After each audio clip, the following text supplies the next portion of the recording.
Do you know the mayor of Suwal, Pangasinan? Yes, Your Honor. Yes. And how close are you with him? Being a former policeman, I know him. I know him as a colleague also, as a police, sir. But you are very close with him, together with retired General Ronald Lee. Would that be correct? I cannot answer for General Ronald Lee, sir. May mga pictures po kayo eh. Kaya na pinitita ng chairman kanina. Ako, I have pictures. Would you still deny that? I could only answer for myself, sir. Nakikita-kita kayo eh. Di ba? That's correct, Your Honor. Yes. Kaya huwag ka na magsinungaling. Would you know if the mayor of Suwal, Pangasinan, really the boyfriend of Madam or Mayor, former Mayor Alice, The same, sir. I could give my answer based on evidence, sir. on evidence? And what you're trying to tell this representation and the committee is that you do not have any evidence. That's correct, Your Honor. Dahil karamat, maraming marites eh. Kung nakakarating po dito sa Maynila, ano pa kaya? May I ask Undersecretary Cruz, when was the raid of Bamban conducted? Your Honor, it's March 13, 2024, Your Honor. March 13. Yes, sir. Would it be true that the information that you had a meeting before March 13 in a certain camp in Region 3? What particular meeting, Your Honor? Did you have a meeting at Camp General Servilio Aquino of the Northern Luzon Command before the raid?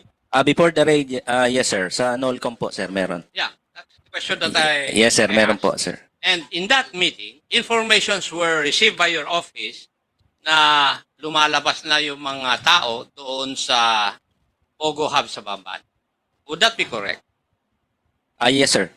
That's true, Your Honor. Yes, that's true.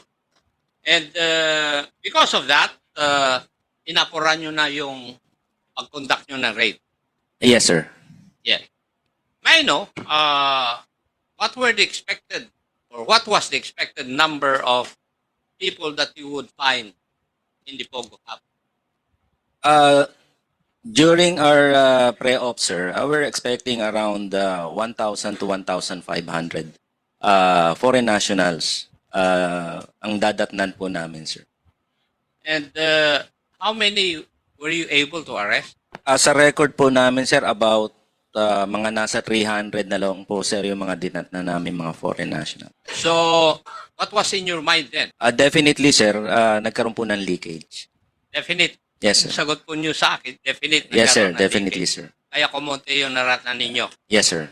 May I ask if General Karamat still here? Present, Your Honor. Okay. Narinig mo yung sagot ni Jose Cruz doon sa Kwan sa tanong ko. Yes, Kung sir. ba na definitely nagkaroon ng leakage noong March 13 na operation, which included the Office of the Criminal Investigation and Detection Group. Tama? Yes, I heard, Your Honor. Yes. Now, yung dahilan doon sa isang raid kung bakit yung bang Bamban na Yusek Cruz yung elements ng CIDG galing na sa Region 1 in Cordillera. Yes, sir. Actually, kaya po na-delay, Your Honor, yung pagdating ng elements from the Region 1, sir, dahil medyo malayo po, sir. So that's why we need to, yung grupo na lang namin, sir, ang talaga nagtulong-tulong para maisara, sir, yung mga lalabasan, sir, ng mga nasa Pogo Hubs. But the participating units knew of the raid. Yes, sir. Kasama po namin, sir, yung CIDG nun, sir. Yes, sir. Anong CIDG elements from where? NCR, sir. NCR. Thank you. There was also a raid conducted on the same area by the CIDG alone. Tama po ba?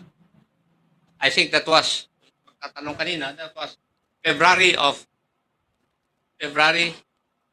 1 ba? 2023. That's 2023, Your Honor. Yes. Yun yung tanong ni Honorable Busita na CIDG lang ang nag-operate. Tama po? That's what I heard, Your Honor. Yes. Tama rin po ba, General Karamat? That's correct, Your Honor. Yes. And ang nag-lead ng raid, pagtatanong ni General Busita, if I understand it, si Colonel Alejan Alejandro? Yes, Your Honor. Yes. At after the raid, na-relieve siya. Yes, Your Honor. Pero hindi pa ikaw ang CIDG head.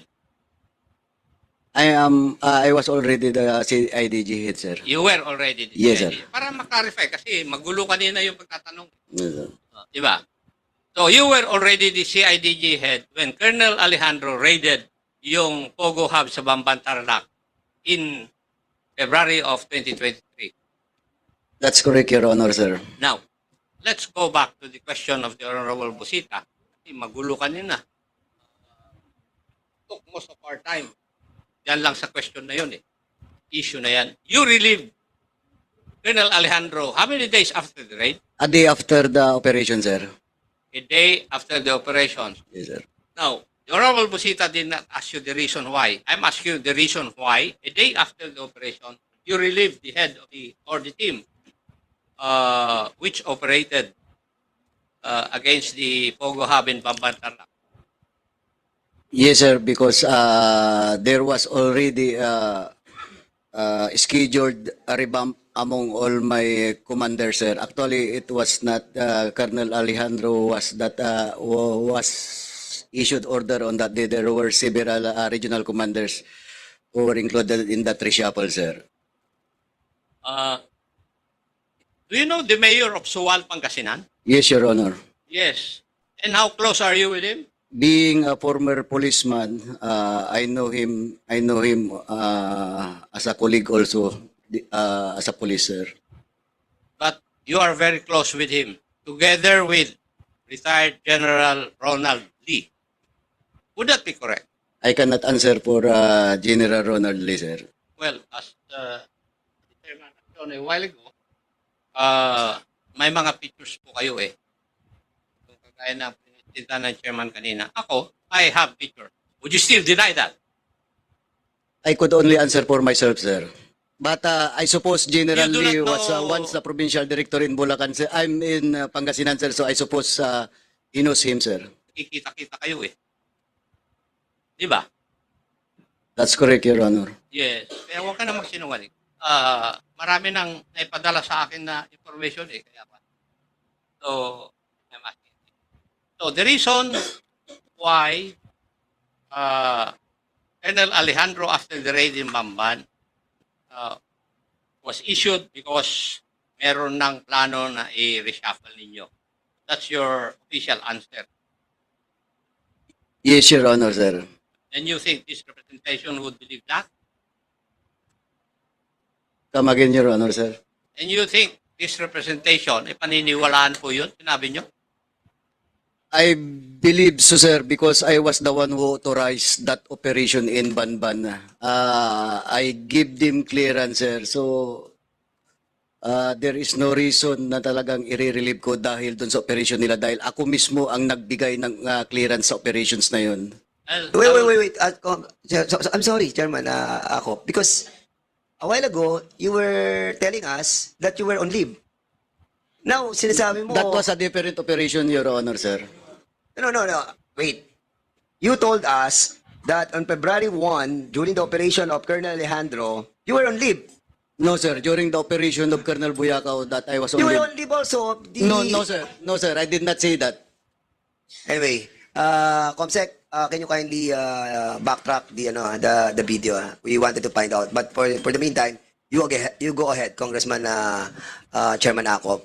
Again, reminder, General Karamat, please, reminder po, huwag po tayo magsisinungaling sa hearing na to. Go ahead, Congressman Akop. El Karamat, Yes, sir. would you know if the mayor of Sual, Pangasinan was really the boyfriend of Madam or former Mayor Alice, not Congressman Batawil or Mayor Batawil, as insinuated by the Honorable Abante, The same, sir. I could give my answer based on evidence, sir. based on evidence. And what you're trying to tell this representation and the committee is that you do not have any evidence. That's correct, Your Honor. El Karamat, maraming marites eh. Kung nakakarating po dito sa Maynila, ano pa kaya po ba? I will stick with my answer, Your Honor, sir, that I have no evidence, sir. Okay. Kasi, kung titingnan po ninyo kasi, yung pagtatanong ko kay Yusek Cruz, definitely nagkaroon ng leakage. Yun ang statement niya. Saan po kaya manggagaling yung leakage kundi doon sa mga nakakaalam na merong operation against the Bamban Pogo Hub? Di po ba? Sir, the operation... You are an investigator. Alam mo na yung mga connections na yun. Di po ba? Sir, I was not informed on that operation, sir. I was on leave abroad, sir. Zero knowledge talaga kami, sir. Even my command group, sir, were not informed of that operation, sir. Yeah. Yusek Cruz, why were there two search warrants you secured for such an operation? For the Banban operation, Your Honor. Yes. Yes, Your Honor. There were two search warrants. Why? Malaki po kasi sir yung compound. So we need to use two search warrants. There were 36 buildings in that 9-hectare or 10-hectare property, right? About 10 hectares, Your Honor. Now, have you asked PAGCOR kung lahat po ng building o yung operations doon may lisensya lahat? Ang Tanong kwento niyo po po sa ba amin yung sir na PAGCOR kung may yes, lisensya sir. lahat, yung 36 buildings na yun? We were told that only one building and that's at the second, third, fourth, and fifth floor lang sir yung may license. We did two search warrants, Your Honor. Kasi where the owner or maybe the operator during that time think that we will be raiding lang sir yung isang building. But what we did sir is we applied for the whole compound. So kasi sir alam namin yung pinakikitang building sa PAGCOR is the building that they want to be inspected because wala kang makikita talaga doon sir. It's like they are pulling all the inspectors with that building. So what we did, we applied for the whole compound, sir. So we can get yung mga scam farms nila, sir. Umani naman ito ng iba't ibang reaksyon mula sa ating mga netizens. Ayon kay Ima Broski, hanap makadepensa si Car Amet, di pa nga tapos ang tanong dumedepensa na. Pahayag naman ni Edman Panopio, ayaw pang aminin ni Car Amet na nasagasaan ang dilihensya nila kaya tinransfer mga matitinong pulis. At ito naman ang saloobin mula sa ating kababayan na si Eduardo Malino, huwag niyo napatagilan ng hearing, kasuhan si Marble at Car Amet dahil kitang-kita na protector sila ng Pogo. Mga kababayan, feel free to comment below para maglabas ng saloobin sa balitang ito.